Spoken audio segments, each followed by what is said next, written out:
ফের জয়, ফের উচ্ছ্বাস সবুজ মেরুন শিবিরে। কেরালাকে ৩-০ গোলে হারালো সবুজ মেরুন বাহিনী। জোড়া গোল করলেন জেমি ম্যাকলারেন, একটি গোল করলেন আলবার্তো। গোয়ার থেকে 10 পয়েন্টের ব্যবধান আর একটি মাত্র জয়, তাহলেই টানা দ্বিতীয়বার লিগ শিল্ড জয়ী হবে মোহনবাগান। আর সেই সঙ্গে প্রথম দুইয়ে থাকা নিশ্চিত করে আইএসএলের সেমিফাইনালেও উঠে গেল সবুজ মেরুন বাহিনী। Attack is the best defence, সেই পথই ধরল মোহনবাগান, যার শুরুটা করলেন লিস্টেন কোলাসো। বা প্রান্ত দিয়ে গতিতে তিনি ছিটকে বেরিয়ে যেতেই গুটিয়ে যেতে বাধ্য হলো কেরালা। 28 মিনিটে দুজন ডিফেন্ডারকে মাটি ধরিয়ে অনায়াসে ঢুকে গেল বিপক্ষের বক্সে। সেখান থেকে জেমিকে যে পাসটা দিলেন, সেখান থেকে গোল করা কার্যত অসম্ভব। জেমি অবশ্য সেই ভুলটাই করতে যাচ্ছিলেন, প্রথমবারে ঠিকভাবে রিসিভ করতে না পেরে, কিন্তু দ্বিতীয় সুযোগেই জালে বল জড়িয়ে দিলেন। মোহনবাগানের দ্বিতীয় গোলটি এলো 40 মিনিটে। কেরালার গোলকিপার সুরেশের মাথার ওপর দিয়ে যেভাবে জেমি বলটা ভাসিয়ে দিলেন, তা বহুদিন মনে থাকবে ভক্তদের।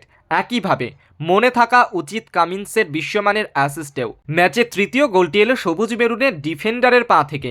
66 মিনিটে যে জায়গা থেকে তিনি গোল করলেন, তা যে কোনো স্ট্রাইকারের ফিনিশিং দক্ষতার সঙ্গে টক্কর দিতে পারবে। মলিনা বারবার বলেন তার দলে সবাই গোল করবেন, সবাই রক্ষণ করবেন। লিগ শিল্ডের খুব কাছে এসে সেটা যেন আরও একবার প্রমাণ করে দিলেন সবুজ মেরুনের ফুটবলাররা। বেশ কয়েকটা ম্যাচে প্রথম একাদশ সাজাতে সমস্যায় পড়তে হয়েছে ইস্টবেঙ্গলের কোচের। তার অন্যতম কারণ খেলোয়াড়দের চোট আঘাত। বলা বাহুল্য, গত কয়েকদিন আগেই অনুশীলন চলাকালীন চোট পেয়েছিলেন দলের বিদেশি ফুটবলার রিচার্ড সেলিস। পরবর্তীতে মাঠ থেকে উঠে যেতে হয়েছিল ভেনেজুয়েলার এই তারকা ফরওয়ার্ডকে, যার ফলে সামনের ম্যাচে তাকে পাওয়া যাবে কিনা সে বিষয়ে তৈরি হয়েছিল ধোঁয়াশা। তবে তিনি শুধু একা নন, সেলিসের পাশাপাশি জিকসন সিংকে নিয়েও তৈরি হয়েছিল সমস্যা। সূত্রের খবর, সেলিসের খেলা না খেলা নির্ভর করছিল এমআরআই রিপোর্টের ওপর। সেই রিপোর্ট চলে এসেছে বলে সূত্রের খবর।